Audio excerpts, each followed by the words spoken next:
The idea of building your career with your closest friend has always been a dream for many artists, causing numerous duos to blow up within the hip-hop scene. Sadly, typically only one of these rappers gets the opportunity to shoot up to the mainstream. This was especially the case for up-and-coming Atlanta rapper Destroy Lonely, as he was slowly creeping his way up to the top with his best companion, Nezzus, before ultimately catching the attention of global sensation Playboi Carti. Once Carti took notice of Lone, he immediately signed him to his newly found label, Opium, overall increasing his popularity by bringing his career to a vast audience. But as Destroy Lonely's career kept evolving, he seemingly left Nezzus in his shadow, which brings us to modern times where Nezzus isn't seen around Lone anymore. So join me today as we delve into how Nezzus and Destroy Lonely became close, how they boosted each other's career, and where their relationship is today. Don't forget to leave a like and subscribe. Destroy Lonely has always gravitated towards the world of music, by being largely impacted by his father, who was the rapper I-20. Although many of you might not recognize the name, I-20 is best known for being a part of multi-platinum artist Ludacris's Disturb the Peace label, as well as their hit song, Move.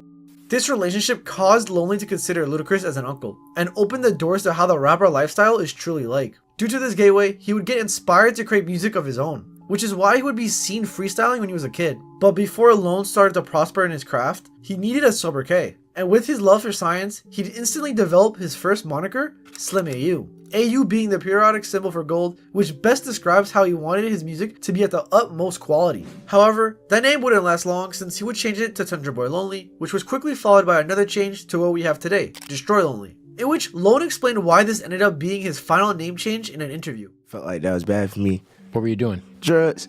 So like that shit had me feeling crazy. I felt like if I kept doing that, I would destroy myself. Then before that, I spent a bunch of time by myself, so I just called myself lonely. By the time he was 14, he decided to take music much more seriously, as he used to create music on his computer at home for fun. This would soon change as Destroy Lonely saw a new opportunity in his artistry. As Lone explained in an interview with Voyage LA, one day randomly, the school I went to got a recording studio. From then, I spent most of my time in school trying to skip class to record in there. I made all of my first official songs in that classroom, which is also where I learned how to record and mix my own music. He'd elaborate further in a recent interview with Nardwar that his piano teacher even let him skip class to record his music. Yeah, bro, but it wasn't even about the piano class. I wasn't in there doing the class. He just knew I would like to make music, so he'll let me skip. It was a studio in school, so he'll let me skip and act like I'm in his class and go record music in the studio. Since Lone was always in the studio and making a ton of songs, it only made sense for him to start his SoundCloud page in 2016. A year after he started his SoundCloud, Lone dropped his first project called Destroy. From here on out, Destroy Lonely kept zoning in on his sound to improve it with each release. While Lone was perfecting his sound, another Atlanta artist was slowly beginning his catalog. Acquiring his new name from fellow Atlanta rapper Slamcito, Nezzus started to make some buzz within the underground scene. Nezzus, alongside his brother, Big Smoke Chapo, would always pull up to Cito's house to chill, smoke, and record together, overall causing the three to build a relationship. Around the same time, Chapo started a collective called Addicted to Money, which Nezzus was also a part of, but more on that later. By being inspired by Michael Jackson, Eminem, and Lil Wayne, Nezzus would constantly be performing at small underground shows and recording music at the studio. Coincidentally, Destroy Lonely would also be performing in underground venues in the city of Atlanta.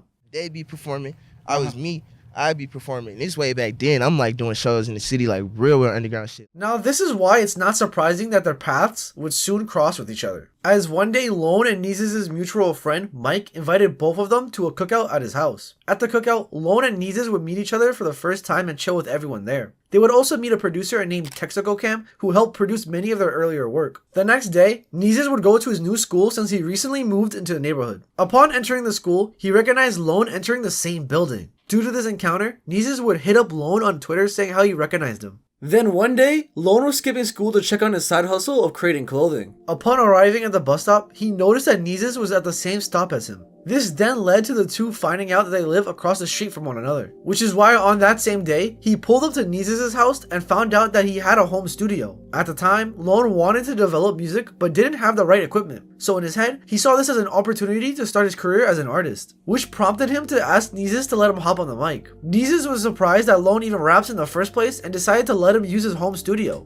Nezzus instantly became impressed by Destroy Lonely's ability to rap, especially since he was only 16 years old at the time. In fact, Nezzus would state in his Voyage LA interview on how Lone influenced him to take music much more seriously by him stating, "I met Destroy Lonely who convinced and inspired me to take rap seriously, seeing how he was 16 already 10 toes deep rapping in Atlanta."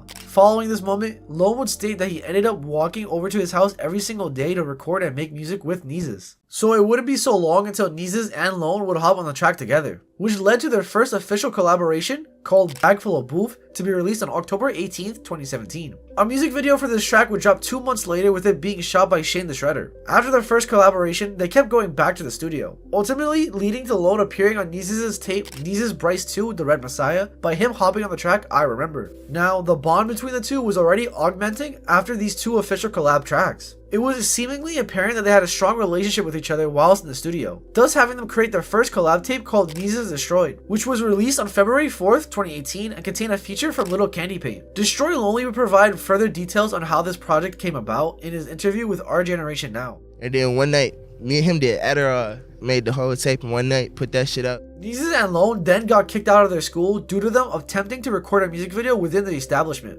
We got kicked out of school about a music video on that project. After their recent tracks together, it only made sense for Lone to join Nezzus and Chapo's collective, Addicted to Money, which is why on Spotify, many of his earlier songs are released through Addicted to Money. The duo then went on to release multiple other collaborations, with some being the likes of Fender Bender, Twin Cobras, and Trapped on Mars, which appeared on Destroy Lonely's project titled Dark Horse. Due to them working extremely hard together, Lone would show his love for Nezzus and his older brother by saying, "They both took me in and messed with me heavily, and I appreciate them for that." At this point, as time kept progressing, the relationship evolved along with it. Wherever Lone was, Nezzus would be close by, and wherever Nezzus was, Lone was right by his side. The two were inseparable, and gained an insane amount of fans just by working together. This could easily be seen in a YouTube video by Unghetto, where he ran into Lone and Nezzus, asking them to have a pillow fight with him.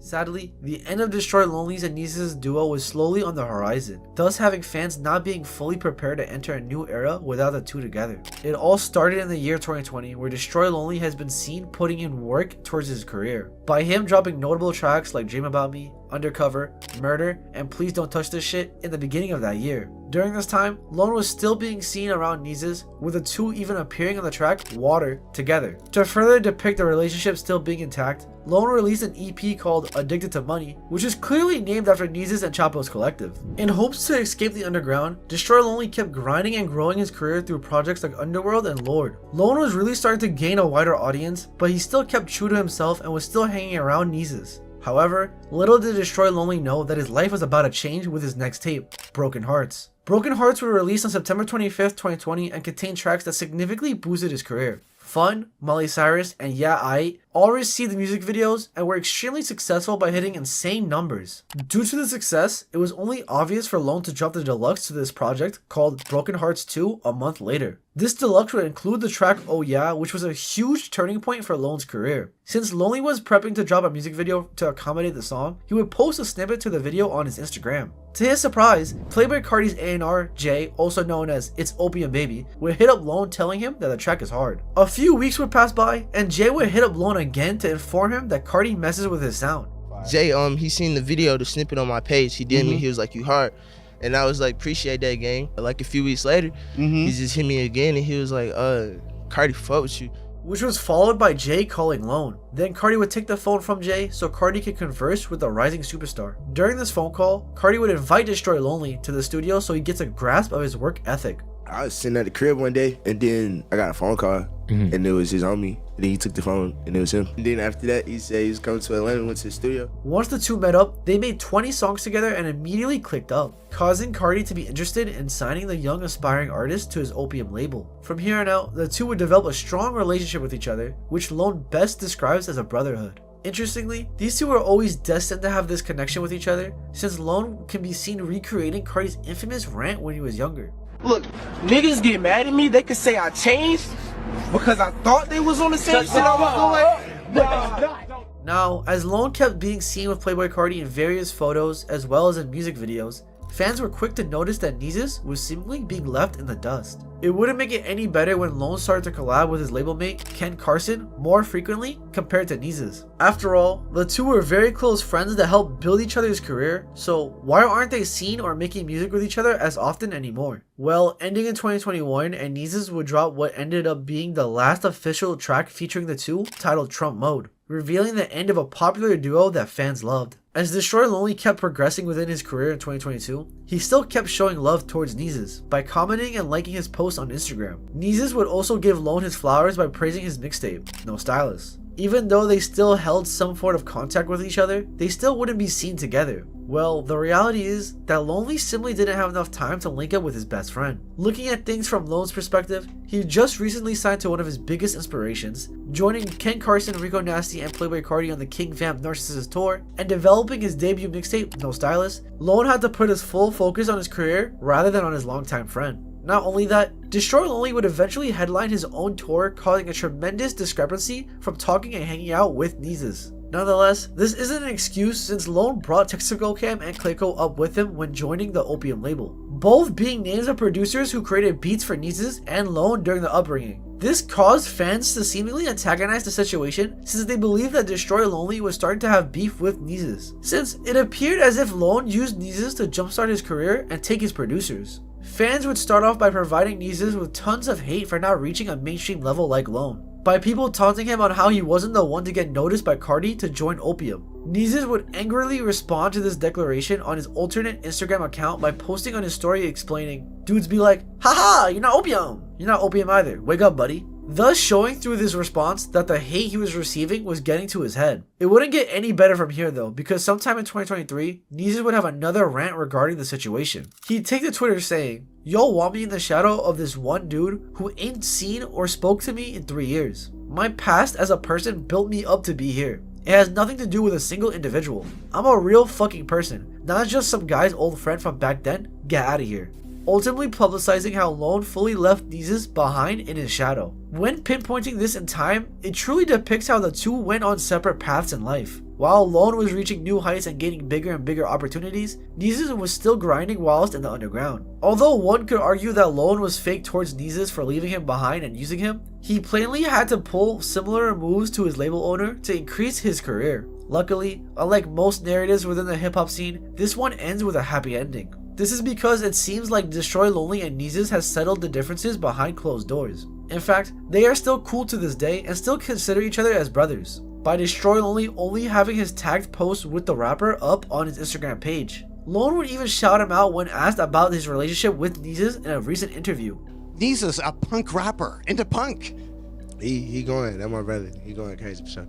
On top of all this, even though it appeared as if they had conflict in the past, Nezzus isn't the type to hate on any of his brothers winning, which is something he'd stated in the past in an interview. It's just like we all focused and powerful. If you put your energy and your focus and all your power into what you want to do, you can do anything. That's really what I see when I look at all my folks, because we all come from the same shit, or we come from different things, or we all come from something, and like we became who we want to be. Universally recognizing that even when Lone pushed him to the side and didn't hit him up for a couple of years, they still were able to understand why their relationship is where it is in the modern day. Now, to best uncover why that is, Destroy Lonely needed to leave Nezzus in order to succeed in his path with Opium. If he didn't, he wouldn't be able to perform at music festivals like Rolling Loud or Coachella, which boosts his career significantly. More importantly, Lone never truly had the intention of using the person who aided in jump-starting his career. Above all, Lone has distinctly stated that he wouldn't be where he is today without Nezzus. So, how could he really forget the person that saw his potential since day one? So that leaves us with one question. How are Destroy Lonely's and Nezzus' career doing in the modern day? Well, for Lone, he recently came off his last project selling 29,000 first week and landing on the 18th spot on Billboard. Currently, he is gearing up to drop his sophomore studio album, Love Lasts Forever, later in May.